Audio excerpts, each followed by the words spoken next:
자, 다음 주 화요일이 음력설인데 미국에 살다 보니 한국의 고유 명절도 모르고 지나기가 일수인 것 같습니다. 각 나라마다 고유의 이런 명절들이 있습니다. 성경에도 이스라엘의 하나님이 반드시 지키라고 하신 이런 절기, 명절이 이렇게 나옵니다. 구약에 지켜야 할 이 절기가 크게 보면은 7가지가 있습니다. 여러분 잘 알다시피 유월절, 무교절, 그리고 초실절, 맥추절, 나팔절, 속죄일, 우리 용키퍼라 그러죠. 속죄일, 초막절 7가지가 나옵니다. 자, 이것을 요약하면 오늘 본문에 나타난 3대 절기로 요약할 수 있어요. 무교절, 맥추절, 수장절. 자, 오늘 이 시간에는 이스라엘의 3대 절기 속에 숨겨진 이 복음의 비밀을 한번 같이 살펴보고자 합니다. 오늘 먼저 본문에 보는 14절, 너는 매년 3번 내게 절기를 지킬지니라, 이렇게 말하고 있어요. 너는 내게 절기를 지키라. 세상 절기와 성경에 나온 절기, 명절은 전혀 다릅니다. 성경에 보면은 내게 절기를 지키라. 다시 말해 성경에 나오는 절기는 여호와의 절기입니다. 하나님이 이스라엘 백성들에게 지키라고 주신 절기, 이스라엘 백성들은 그 절기를 지킴으로 말미암아 하나님이 뜻하고 계획한 어떤 것에 도달하는, 다시 말해 성경에 나타난 절기는 언약입니다. 언약. 결국에 성경의 모든 언약은 어디로 귀결됩니까?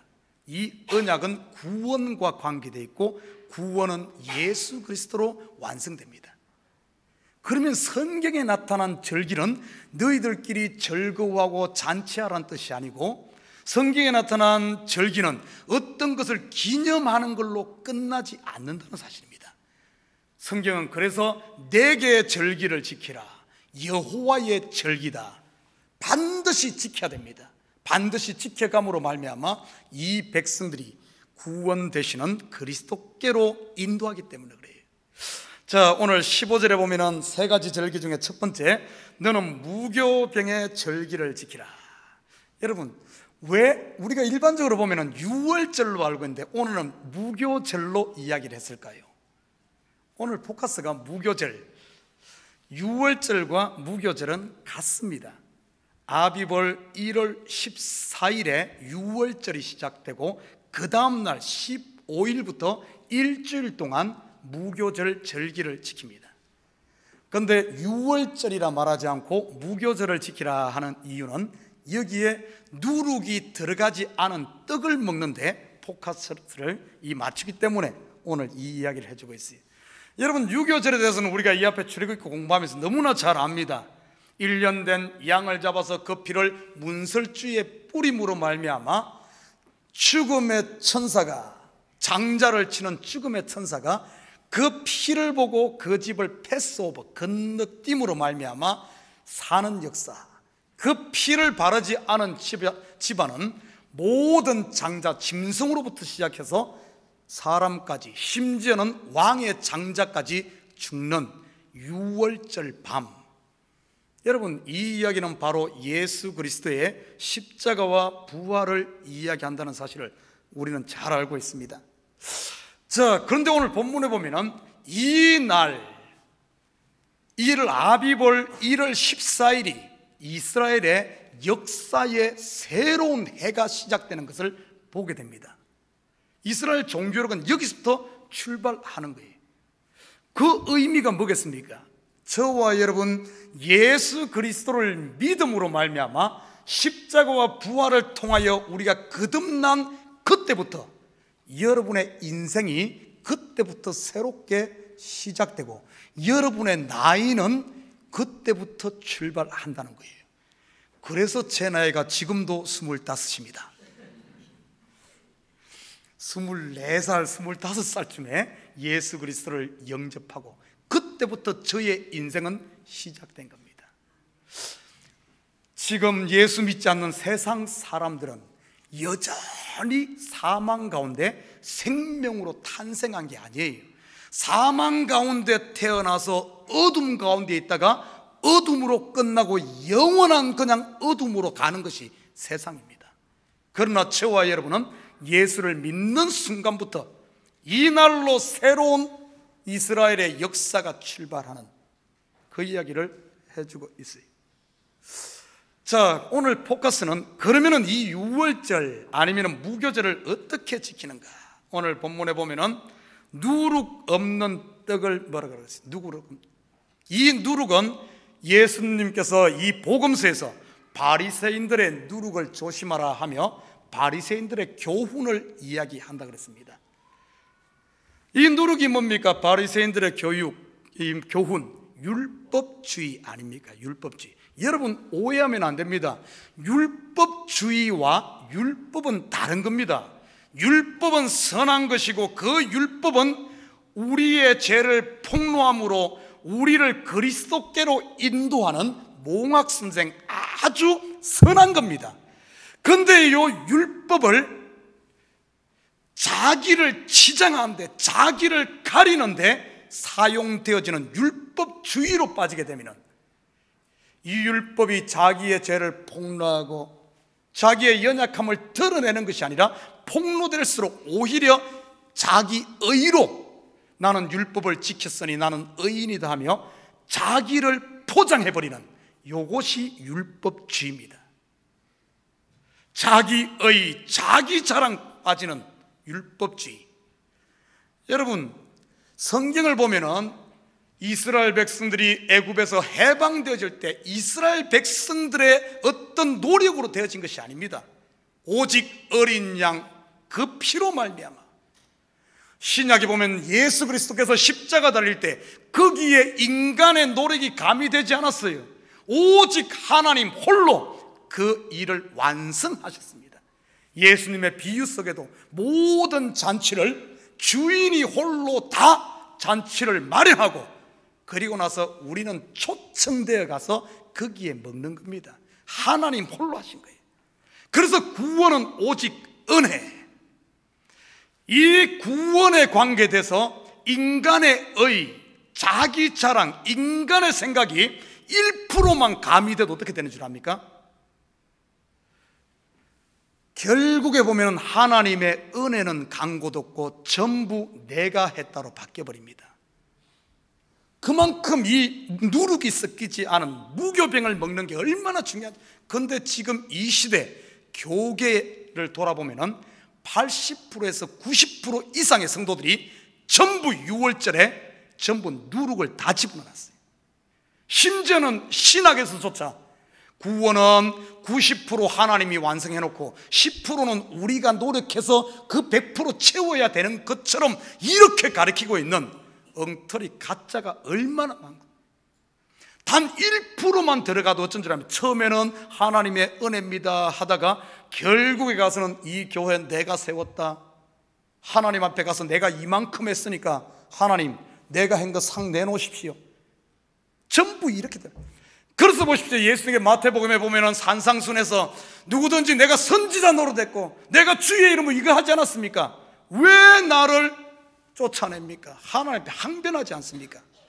마태복음 25장에 보면은 양과 염소의 비유에서 왼편에 있는 염소들이 뭐라 그럽니까? 당신이 아플 때 내가 찾아가 봤고 당신이 배고플 때 먹은 것 주었고 목마를 때 마신 것 주지 않았습니까? 내가 이만큼 했으니까 하나님 내 값을 내놓으십시오. 내 것 내놓으십시오. 거기에 하나님이 한 것 어디 있어요? 천국에 가서도 하나님 앞에 그 소리 분명히 할 겁니다. 얼마나 이 누룩이 섞이는 게 무서운지 몰라요. 안타깝게도 그런데 성도들 전부 보면 구원에 자기의 노력이 들어가는 줄로만 알아. 그래서 이만큼 하면은 나는 너보다 많이 했기 때문에 나는 너보다 더 많이 대우받아야 되고 하나님 앞에 가서 금면류관 써야 되고 하나님 앞에 뭐 더 좋은 집 받아야 되고. 그래서 오늘 본문에 보면은 2월절 이 구원에 있어서는 6월절 첫 단계 아닙니까? 누룩 없는 이 무교절에 지켜라. 너무너무 중요해요. 너무너무 중요해요. 그리고 오늘 보면은 이 무교절 이야기할 때 누룩이 들어가지 않은 떡은 무엇을 이야기하는 줄 압니까? 고난의 떡이라고 이야기해요. 고난의 떡. 여러분 떡을 먹는데 빵을 구웠는데 이스트가 들어가지 않은 이 떡 얼마나 팍팍하겠어요. 이 빵 먹기도 힘든데 여기다가 고춧가루를 뿌립니다. 아이, 그런다고 또 진짜 고춧가루로 생각하지 말고 뭔가 하면 이 맛없는 떡에다가 썬나물까지 곁들여서 먹으라 그래. 먹어지겠어요? 안 먹어지지. 그런데 이걸 먹으라 그럽니다. 이 의미가 무엇일까? 여러분, 성도들의 삶은 끊임없는 고난, 환난, 십자가를 지는 연속이라는 사실이에요. 여러분, 주소 잘못 찾았습니까? 그러니까 예수님이 뭐라고, 누구든지 나를 따르려거든 자기의 십자가를 지고 나를 따르라. 그러니까 또 성도들이 어떻게 또 착각하는 줄 압니까? 목사님, 내가 남편 때문에 힘들어요, 내가 사업 망하니까 힘들어요, 일해서 힘들고, 그걸 또 핍박, 환난이라고 생각해. 여러분, 성경에서 진짜 말하는 환난, 핍박은 그런 이야기가 아닙니다. 우리가 당하는, 예수 믿음에 당하는 환난, 핍박, 고난의 떡은 그게 아니라 이 내적인 싸움이에요. 내적인 싸움. 지금부터 너희의 싸움은 집안 사람들과의 싸움이다. 집안 사람들, 내 내적 싸움. 이것을 잘 보여주는 이야기가 아가서에 나옵니다. 요즘 우리 새벽기도 때 아가서를 공부하고 있는데, 아가서 영어로 뭐라 그러죠? 영어 성경 안 봤나? Song of Songs. 처음 들어보는 것 같이 이렇게 쳐다보네.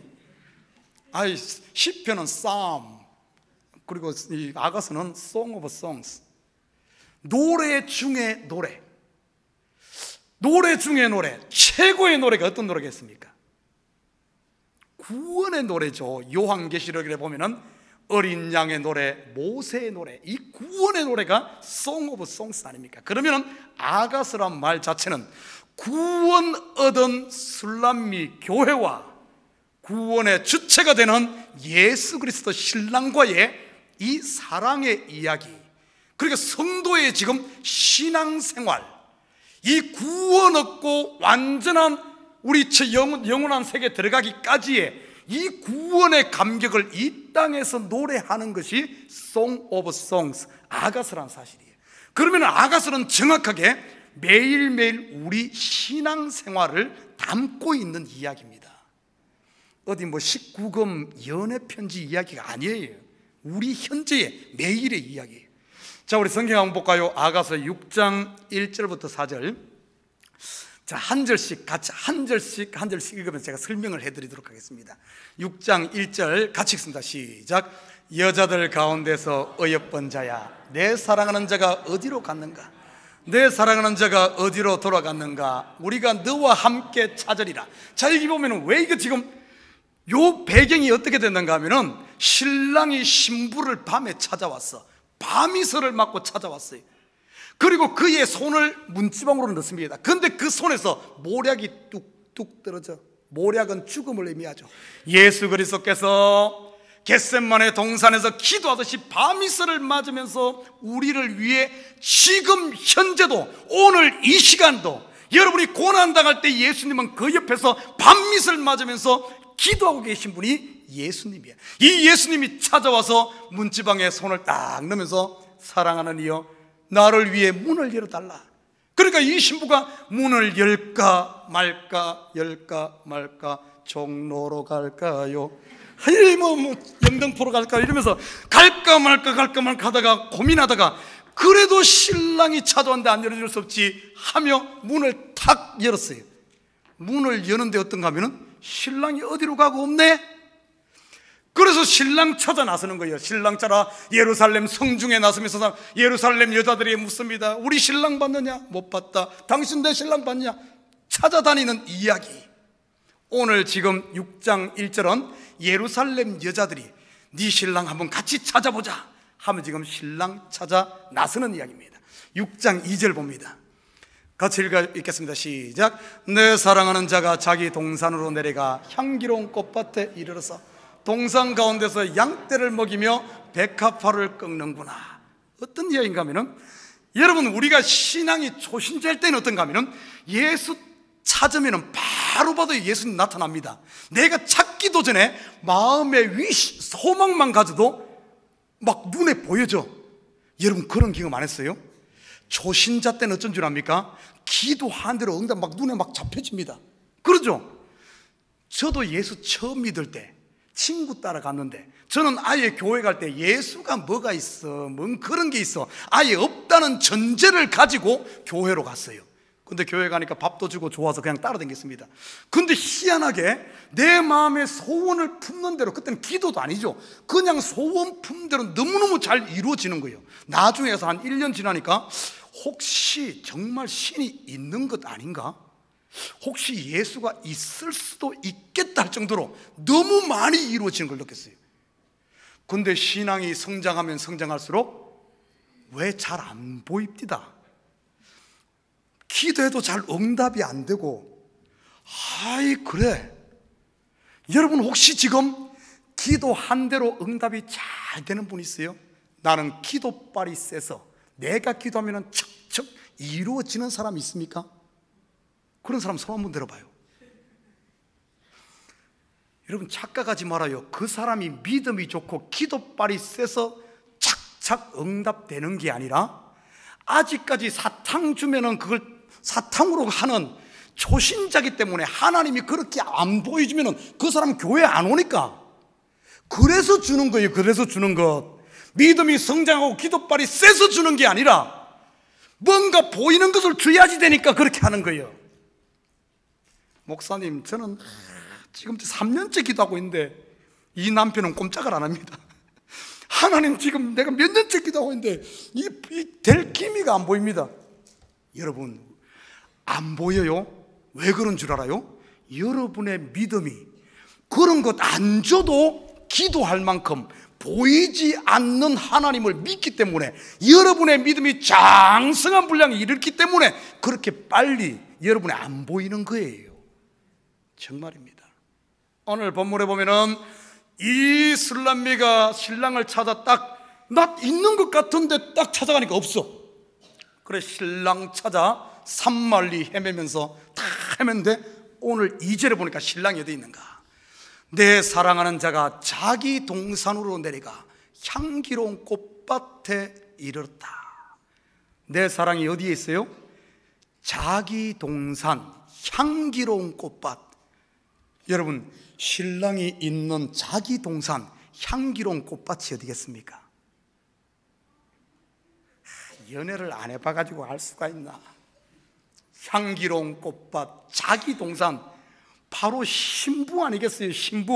신부의 마음속이 바로 자기 동산. 예수가 거느시는 동산, 예수가 있는 동산, 향기가 나는 곳이 어디겠어요? 신부 아니겠습니까? 신부. 한참 찾아보니까 이 신랑이 어디에 있는가 하면은 이 속에 있는 것을 발견하는 거예요. 이 속에. 혹시 여러분 신랑 찾아 이 교회 저 교회 이산 저산 떠돌아다니는 사람 있어요? 신랑은 그거 없어요. 신랑은 어디 있는가 하면은 신부의 마음속, 여러분 속에 있다는 사실을 알아야 돼. 이 속에서 뭐 하고 있는 줄 압니까? 꽃밭에 이르러 동산 가운데서 양떼를 먹이고 있어요. 양떼를 먹입니다. 우리가 양이요 신부 아닙니까? 양떼를 무엇으로 먹이겠어요? 말씀으로 먹이고 있다는 사실이에요. 신랑은 이 시간에도 말씀으로 우리 속에서 성령을 통해서 말씀으로 먹이며 뭐라는 줄 압니까? 백합화를 꺾는구나. 이 아가서 앞에 보면은 백합화 그러면은 우리 막 너무 막 화려하고 막 부활절 이렇게만 생각하는데, 여러분 그 생각 좀 깨요. 이스라엘의 백합화는 들판에 흔하게 있는 그런 평범한, 우리 식으로 말하면은 그냥 들의 잡초예요. 우리 백합화 그러면 너무 이렇게 생각하는데 아니에요. 이스라엘의 골짜기마다 흔하게 있는 잡초가 백합화예요. 우리는 그런 백합화의 잡초와 같은데 하나님이 선택해 줌으로 말미암아 값진 그렇게 됩니다. 백합화를 끈다는 게 뭔 말이에요? 말씀을 가지고 지금 나를 꺾고 있는 거예요. 꺾고 있는 것. 말씀을 가지고 나를 깨뜨리고 부수고 있는 겁니다. 구약에 보면은 하나님의 말씀이 불방망이 같지 않냐.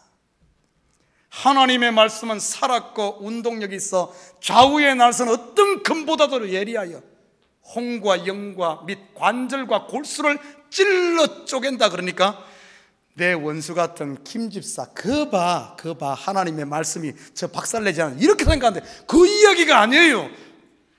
하나님의 말씀은 동산 내 속에서 나를 지금 만들어가고 있다는 사실.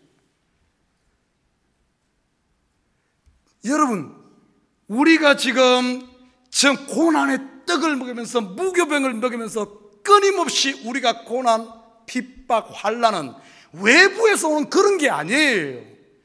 우리가 말씀 앞에 서서 말씀대로 살고 싶은데 내 옛 자아가 그걸 따라주지 않으니까 그 속에서 신랑은 끊임없이 말씀으로 나를 부수고 깨는데 나는 그거에 안 깨지려고 발버둥 치다 보니까 어려움이 있고 환난이 있고 힘든, 이게 성경이 말하는 십자가를 지고 나를 따르란 것이 돈 못 벌어서 사업 망해서 뭐 그런 이야기 아니라는 사실입니다. 엉뚱한 데가 찾아. 내 속에서 말씀으로 하나님은 끊임없이 깨뜨려. 끊임없이. 여러분, 이것을 다른 언어로 보면은 자기 부인이라 합니다. 여러분, 자기 부인이란 말은 내 스스로 나를 막 인내하고 참고 나는 죽일 놈이는 막 칼 가지고 자기 상해하면서 막 이런 이야기 아니에요. 자기 부인이란 것은 깊이 들여다보면 신랑이 나를 만들어가고 나를 거룩한 신부로 데코레이션 하는데 옛것을 벗겨내며 말씀으로 나를 고쳐가는 데 있어서 어떤가 하면 그 말씀에 내가 순종하며 따라가는 것이 자기 부인이에요. 자기 부인은 내가 하는 것이 아니라 신부가 그 신랑이 우리를 끌고 가는데 따라가는 게 자기 부인입니다. 대표적으로 볼까요? 우리 아브라함 보십시오. 아브라함이 자기 부인이 되지 않고서 어째 그 이삭 아들 하나 독생자를 하나님께 바치겠어요? 그런데 그것을 나중에 가서 하나님이 아브라함 보고 뭐라고 하면 네가 내 말에 순종했다 그랬잖아요. 자기 부인이란 말은 하나님이 말씀을 끌고 가는 대로 따라가는 것, 그게 쉽지 않다는 겁니다. 그게 바로 무교병을 먹는 고난의 떡을 먹는 겁니다.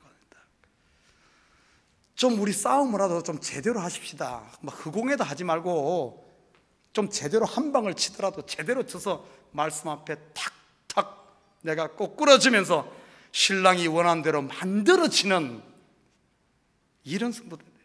3절 볼까요? 아가서. 오늘 아가서도 끝내겠네. 같이 읽습니다. 시작. 나는 내 사랑하는 자에게 속하였고 내 사랑하는 자는 내게 속하였으며 그가 백합화 가운데서 그 양떼를 먹이는구나. 저 신앙이 성숙해지고 신랑이 끓은 대로 가니까 너는 나에게 속했고 나는 너에게 속했고 네가 내 안에 내가 너희 안에 하나 된 상태를 보게 되잖아요. 아가서 6장 4절 봅니다. 같이 보면 읽습니다. 시작. 내 사랑아 너는 디르사같이 어여쁘고 예루살렘같이 곱고 깃발을 세운 군대같이 당당하구나. 내 사랑아, 신랑이 말하죠. 내 사랑아 너는 디르사같이 어여쁘고, 디르사는 북이스라엘의 사마리아가 수도되기 전에 그 전에 수도가 디르사입니다. 다시 말해 왕이 사는 곳. 예루살렘은 말 안 해도 알죠. 남쪽 수도, 왕이 거하는 곳, 왕의 처소가 있는 곳.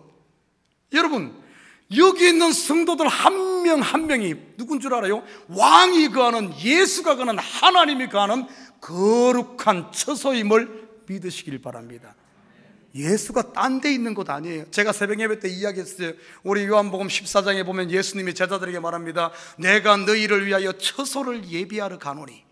많은 사람들이 이걸 어떻게 생각하는 줄 압니까? 아, 예수님이 천국에 가서 맨션을 짓고 아파트를 짓고 뭘 이렇게 짓고 그거 다 지으면 우리 데리러 온다 그래가지고 또 그 이상한 사람들은 꿈꾸고 뭐 내 집은 뭐 몇 평이고 뭐 누구는 또 문막지 이런 소리 하는데 참 답답해. 예수님이 너희를 위하여 처소를 예비하러 간다는 게 뭐겠어요? 처소를 예비하러 간다. 하나님의 처소가 어디입니까? 예수님의 처소가 어디예요? 바로 신부의 속, 우리가 그리스도의 처소 아닙니까? 고린도 전서에는 뭐라 그랬어요? 너희는 거룩한 성전, 하나님의 성령이 가는 하나님의 전이 아니냐? 그러면 우리의 처소를 예비하기 위해서는 어떻게 합니까? 우리는 죄로 가득 차 있는데 이 죄로 가득 차 있는 이 죄값을 썰어내야 될 거 아니에요. 성전을 청소해야 될 거 아닙니까? 죄에게 팔려있는, 사망에게, 마귀에게 팔려있는 이 죄값을 치러줘야 될 거 아니에요. 그래야만 신랑이 들어올 것 아닙니까? 그러면 내가 처소를 예비하러 간다는 말은 하늘에 가서 집 지러 간다는 뜻이 아니라 이 죄의 값을 지불하기 위해서 십자가 진다는 거예요. 십자가 지고 십자가와 부활을 통해서 이것을 완성하시고, 그리고 나서 오순절 성령으로 우리 속에 들어오잖아요. 우리 속에 하나님의 처소는 여러분이 하나님의 처소인 줄 믿습니다. 엉뚱한 거 찾고 댕기지 말아요. 좀 바로 알아요. 바로 성경을 너무 이상하게 해가지고. 그리고 봐요, 바로 우리 신랑의 우리한테 뭐라 그래요? 너희는 바로 디르사같이 예쁘고 예루살렘같이 곱고 이제는 핏값으로 정결하게 되었으니 하나님이 들어와 살 바로 처소가 되었다. 깃발을 세운 군대같이 당당하구나. 여러분, 정말 고난의 떡을 먹으며 자기가 부인되어지고 신랑이 내 속에 사는 것을 확실하게 믿고 이 가운데 서 있는 사람들은 어떤 줄 압니까? 깃발을 세운 군대. 깃발은 여호와 니시, 여호와는 나의 깃발, 승리를 말합니다. 우리 성도가 제대로 신앙생활하고 예수를 알게 되면 비록 돈이 없다고, 비록 가난하다고, 내가 병들었다고 기죽어 다니지 않아요. 그 왕이 가는 처소가 나고 예수가 이 속에 가고 내가 바로 하나님이 가는 성전으로서 깃발을 세운, 승리의 깃발을 세운 군대처럼 당당하게 사는 것이 성도인 줄 믿습니다. 초대교회 성도들이 이 사실을 알았기 때문에 천만인이 둘러진치도 겁내지 않았어요. 칼을 들고 달라들어도 당당했습니다. 이게 바로 성도예요. 성도. 이게 언제 이게 가능한가? 고난의 떡을 먹을 때가. 그리고 오늘 15절 하반절에 보면은, 그러면은 이 무교절을 어떻게 지키는가? 15절 하반절에 보면 이렇게 말합니다. 빈손으로 내 앞에 나오지 말지래. 이거 참 목사들이 좋아하는 구절 같네요. 빈손으로 빈손으로 나오지 말라. 그러니까 절기만 되면은 헌금 가지고 와라. 참 머리가 왜 이렇게 돌아가는지 모르겠어. 이 이야기는 그 소리 아니에요. 빈손으로 내 앞에 오지 말라, 헌금 가지고 오라 소리가 아닙니다. 성경을 깊이 보면은 이스라엘 백성들이 출애굽할 때 빈손으로 나오지 않았죠. 뭘 가지고 나왔습니까? 금, 은보와 각종 것을 가지고 나왔습니다. 그거 자기들이 뺏은 겁니까? 하나님이 애굽 백성들에게 은혜를 베푸니까 그들이 준 겁니다. 쉽게 말해 이 모든 것들이 어디로부터? 하나님이 준 거예요. 하나님이 준 것. 우리가 예수 그리스도를 믿음으로 하나님이 우리에게 준 게 뭐가 있습니까? 선물로 준 게 있죠. 바로 믿음입니다. 믿음. 왕이 잔치를 베풀 때 다 잔치 베풀고 잔치에 초청할 때 초청하는 사람들에게 뭘 보낸 줄 압니까? 왕이 예복을 보냅니다. 그러면은 초청받은 사람은 왕이 보낸 그 예복을 입고 와야 돼. 그래서 왕이 아무리 멀리 몰려면 자기가 보낸 예복이 돼. 저 사람이 이곳에 오는지 다 압니다. 알아요. 근데 왕이 보낸 예복은 안 입고 나는 더 좋은 옷 입을 거예요. 왕이 준 예복은 집에 두고 자기 옷을 딱 입고 가면은 어떻게 되는 줄 압니까? 어떻게 돼요? 그 사람 왔다가 쫓겨나는 거야. 예수님의 비유 속에 그 이야기가 나오잖아요. 예복을 입지 않은 자나 엉터리 자기 예복 입고 온 사람. 빈손으로 내 앞에 나오지 말지는 하나님께서 우리가 예수를 믿는 사람, 그 믿음, 나에게서 난 믿음 아닙니다. 내 신념, 내 확신 갖고 구원 얻는 거 아니에요. 하나님이 우리에게 예복 보내듯이 금, 은, 보화를 주듯이, 금은 믿음입니다. 하나님이 우리에게 믿음 주는 거예요. 그 믿음 가지고 나가는 거예요. 그 믿음, 그것만이 하나님이 받으시는, 그래 빈손으로 나오지 말지는 것은 우리가 하나님 앞에 나올 때 믿음으로 나오라거든. 하나님의 은혜를 가지고 나와야 된다는 그 이야기를 이렇게 해주고 있어요. 우리 시간 관계상 조금 줄이도록 합니다. 제가 지난주도 보니까 희한해요. 설교를 제가 한 거의 10분 줄였거든요. 지금 1월달 들어서 제가 계속해서 한 번인가 말고는 37분을 넘지 않습니다. 그전에는 평균 45분에서 50분 사이인데, 그런데도 희한하게 시간이 보면은 뭐 어디서 시간이 잡아먹는지 모르겠는데 아무튼 시간이 이상한, 설교가 긴 건 아닌데 이상하게 보면은 시간 항상 촉박해요. 오늘은 그래서 한 10분 더 줄이려고 합니다. 지금 한 페이지밖에 안 남았어요. 금방 끝낼 겁니다. 자, 그리고 두 번째 나타난 게 맥추절입니다. 맥추절은 우리 좀 성경적으로 좀 다시 오늘 정립할 필요가 있어요. 맥추절 그러면은 많은 사람이 보리맥자를 써서 보리추수기간이라고 생각하는데 그거 틀린 겁니다. 아니에요. 보리맥자가 아니라 이스라엘의 풍습을 보면은 요 맥추절에 밀추수기간입니다. 근데 성경으로 더 깊이 들어가서 보면은 성경에는 맥추절이라고 나와 있지 않아요. 보리맥자도 아니고 밀맥자도 아니고 성경에는 그냥 수확절입니다. 하비스트. 밀, 보리 이런 거 말하지 않아요. 그냥 수확. 근데 이 수확은 첫 수확입니다. 첫 수확. 자, 그러면은 이 유대 이 종교력으로 보면은 이 맥추절은 3월 6일입니다. 종교력으로 보면은 6월절 이후부터 카운트를 해서 7 안식일. 그러면은 우리 일주일이 7일이니까 7 안식이면 며칠이죠? 7에 뺑기칠. 이번 주에 제가 이 뺑기를 많이 치렀어요. 뺑기는 또 우리말 아니죠. 그럼 페인터. 페인트 칠을 너무 많이 했더만 그냥 7에 뺑기칠이 나와버리네. 여러분, 7에 49, 50일째 49일이 지난 50일째 되는 요때 맥추절이 닥칩니다. 그래서 맥추절을 다른 말로 77절이라 그래요. 그리고 우리 보면 또 다른 말로 표현하죠. 우리 10월 순이라 그러죠. 상순, 하순, 중순 뭐 이런 게 얘기하잖아요. 그렇게 하면 50일이면 오순이 됩니다. 그래서 이 날을 오순절이라 그러기도 하고, 또 요날 오순절에 신약에서는 성령이 임함으로 말미암아 신약에서는 성령 강림절로 또 지키기도 합니다. 아무튼 요 맥추절, 오늘 맥추절을 지키라 그랬어요. 자, 맥추절은 어떤가 하면은 익은 곡식에 처음 낫을 대는 첫 열매를 거두는 날이 이 맥추절입니다. 수확하는 날이에요. 또 이날 시내산에서 율법을 받은 날입니다. 근데 보십시오, 참 재밌어요. 이 오순절, 맥추절, 77절 바로 이날 신약에 보면은 어떤 일이 일어납니까? 성령이 강림하는 놀라운 역사가 일어납니다. 성령이 강림함으로 말미암아 어떤 일이 일어나요? 이제는 추수가 시작되어지죠. 첫 추수가 그때서부터 시작되는 겁니다. 여러분, 예수 그리스도와 십자가와 부활을 통해 나는 하늘의 밀이 된다 그랬잖아요. 밀 씨앗이 돼서 뿌려졌던 것이 성령으로 말미암아 추수가 시작되는, 많은 사람들이 이 시대가 뭐 추수 때다 뭐 한데, 여러분 종말이 되는데 종말은 언제부터 시작된 줄 압니까? 바로 성령이 강림한 그때부터.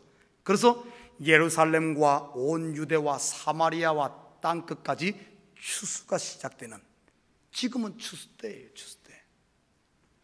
자, 오늘 이 맥추절을 지키라. 이는 내가 수고의 밭에 뿌린 것에 첫 열매를 거두느니라.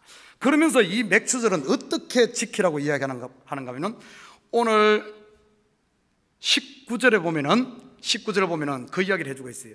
내 토지에서 처음 거둔 열매에 가장 좋은 것을 가져다가 너의 하나님 여호와의 전에 드릴지니라. 또 가장 좋은 것 드리라 그러니까 뭐 교회는 쓰다 뭐 하는가 하면 안 된다, 뭐 중고하면 안 된다, 무조건 다 새 거 무조건 최고로 해야 된다, 이렇게 또 써먹는데 오늘 그 이야기가 아니에요. 가장 좋은 것이 무엇일까? 우리가 이 시대 가장 좋은 것을 하나님 앞에 드려야 하는데 무엇일까? 우리 성경 한번 찾아볼까요? 마태복음 7장 11절 같이 한번 읽습니다. 시작. 너희가 악한 자라도 좋은 것으로 줄 줄 알거든 하물며 하늘에 계신 너희 아버지께서 구하는 자에게 좋은 것으로 주시지 않겠는가? 좋은 것으로 준대요. 이 좋은 것으로 하나님이 우리에게 줬는데 이 좋은 것을, 이 좋은 것이 뭘까? 똑같은 병행 구절이 누가복음 11장 13절입니다. 같이 읽습니다. 누가복음 11장 13절 시작. 너희가 악할지라도 좋은 것을 자식에게 줄 줄 알거든 하물며 너희 하늘 아버지께서 구하는 자에게 성령을 주시지 않겠느냐 하시니라. 좋은 것 중에 가장 좋은 게 뭐예요? 성령입니다. 하나님이 우리에게 성령을 주었는데 가장 좋은 것을 하나님께 드리려고 하는데 하나님 앞에 가장 좋은 것은 성령으로 말미암는 열매, 이것만이 하나님께서 받는다는 거예요. 여러분, 성령의 열매가 아닌 내 열심, 내 열정, 내 것 아무리 좋은 것 같다 하나님 앞에 산더미같이 갖다 쌓는다고 할지라도 하나님은 그거 받지 않습니다. 하나님이 받는 것은 바로 예수의 열매, 아들의 열매, 그 아들로 말미암는 성령의 열매만이 하나님께서 받으시는 줄 믿습니다.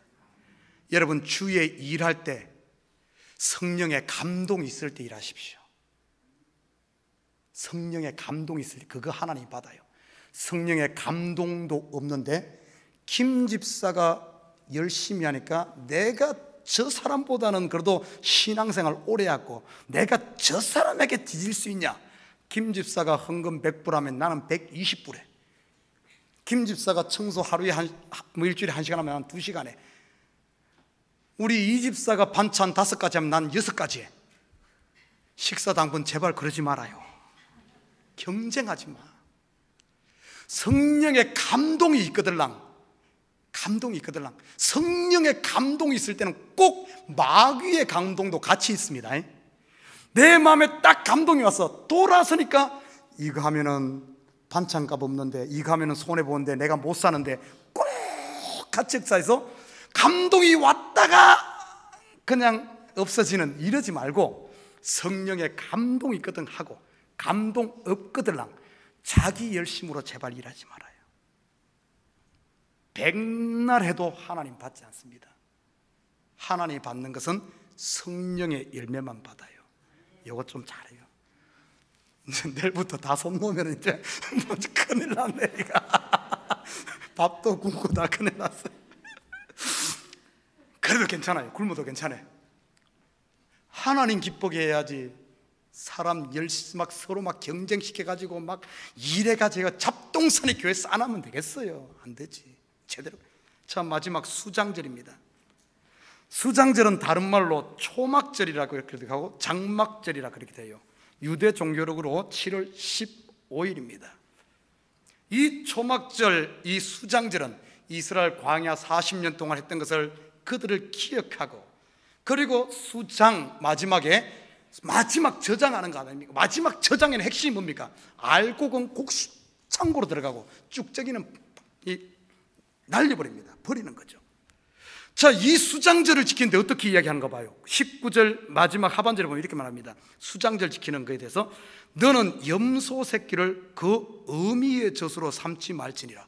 아니, 이 구절과 수장절이 뭔 상관이 있을까요? 염소 새끼를 그 어미의 젖으로 삼지 마라. 제가 이 부분에서 고민을 많이 했어요. 다 찾아봤습니다. 보니까 두 가지 해석이 있더라고요. 인본주의적인 해석에서는 보면은 어미의 젖에다가 새끼를 삼는 건 너무 잔인하지 않냐? 이거는 하나님이 기뻐하지 이렇게 하지 마라. 성경이 과연 그런 이야기 할까요? 아닌 것 같아요. 좀 더 깊이 들여다보니까 성경은 조금 더 이걸 너무 상징으로 푼다 그러지만 성경은 성경으로 풀어야 돼요. 성경의 젖은 무엇을 이야기합니까? 이스라엘 백성들에게 약속의 땅을 이야기해. 젖과 꿀이 흐르는 땅. 젖과 꿀은 완전 식품이요, 젖과 꿀은 하나님의 말씀입니다. 말씀. 그 땅은 하나님의 말씀으로만 살아가는 땅. 젖은 바로 하나님 말씀이에요. 이 하나님의 젖, 사도 바울도 그렇잖아요. 내가 너에게 젖으로 먹였다. 그렇다고 사도 바울이 남자인데 뭐 젖도 없으면서 뭔 젖 먹여요? 내가 너희를 젖으로 먹였다. 하나님의 말씀으로 먹였다는 거 아닙니까? 하나님의 말씀을 얘기합니다. 그러면은 이 염소 새끼는 뭘 말하는가? 젖의 의미에 젖에다가 새끼를 삼지 말아요. 염소 새끼란 말은 가드란 말인데, 히브리어로 이 가드는 참 아이러니컬하게도 그 당시 바벨론 신 이름이 가드입니다. 그들이 가드 신을 어떻게 섬긴 줄 압니까? 어미 염소치다 새끼를 삶아서 드렸어요. 그거는 뭔가 하면은 풍요를 기원하고 행운을 기원하며 드렸던 이방신을 섬기는 하나의 풍습이었습니다. 자, 오늘 그것을 갖다 여기 쓰는 거예요. 이 말은 다시 해석하면 이런 의미입니다. 하나님의 거룩한 말씀을, 하나님의 말씀을 자기의 풍요와 자기의 행운을 위해 쓰지 말한 겁니다. 만약에 요렇게 쓰면은 아무리 말씀을 많이 외우고 많이 듣고 많이 연구하고 많이 한다 할지라도 자기의 풍요와 행운을 위해 쓰게 되면은 마지막 수장절, 마지막 하나님 앞에 섰을 때 전부 쭉정이가 되어서 다 풍구에 날아간다는 거예요. 풍구란 말을 아는지 모르겠네요. 옛날에 콩 타작하고 나서 이렇게 바람 붙이면은 이 알곡은 밑에 떨어지고 날아가는 풍구, 그건 또 내 표준말, 풍구가 표준말 같은데. 풍구 맞는데. 여러분, 풍구에 다 날아가면 어떡하겠어요? 그런데 안타깝게도 한번 봐요. 이 시대 여러분, 이 말씀 듣고 성경 공부하는 게 전부 이 땅에서 행운을 얻고 이 땅에서 풍요, 어떻게든 잘 먹고 잘 살리고. 저는 안타깝고 이 말씀 보면서 시중에 나와 있는 전부 자녀 교육하는 법, 유대인 자녀 교육하는 법 하면서 전부 보면은 뭔 줄 알아요? 하나님의 말씀을 이용해서 어떻게 해서 이 땅에서 자녀 잘 키워서 하버드 보내고, 어떻게 잘해서 사업에 성공하고, 어떻게 해서 뭐 전부 이런 것들 한번 가봐야 다 쓰레기만 있지. 안타까워요. 안타까워요. 남의 일이 아니에요. 우리 지금 예수 믿으면서 하나님의 말씀은 이 말씀을 통하여 우리 하나님이 우리에게 행하신 그 놀라운 큰일, 그것을 보여주고 그걸 통해 하나님께 영광 돌리고 하나님의 자녀로서 당당하게 살아가며 하나님의 영광을 드러내라고 보여준 이 귀하신 생명의 말씀을 가지고 전부 이 땅의 풍요와 나 잘 먹고 잘 살겠다고 자기 배를 위해 쓰는 이것 수장절 마지막 곡식 창고에 못 들어가고 다 쭉정이로 된다는 그 이야기를 경고하고 있는 거예요. 사랑하는 우리 식구 여러분, 좀 하나님의 말씀을 통해 좀 제대로 갑시다. 우리 참교회 제대로 가야지. 다 쭉정이 마지막 곡식 창고에 타작하고 다 들어가면 다 쭉정이 다 날려가면 어떡하겠어요? 하나님 앞에 들어가야죠. 저와 여러분, 우리 말씀대로 살아가고 있다면, 지금 우리 예수를 제대로 믿고 있다면 우리는 지금 유월절을 지키는 자요, 맥주절을 지키는 자요, 매일매일 자기를 부인하며 참으로 말씀에 순종하며 말씀 안에서 내가 깨어지고 살아가고 있다면 지금 수장절을 지키고 있는 줄 믿습니다. 이 한 주간도 이 절기 안에서 우리가 축제를 벌이며 예수 안에서 좀 당당하게 살아가는 우리 식구들 되기를 주님을 부탁드립니다. 기도합시다.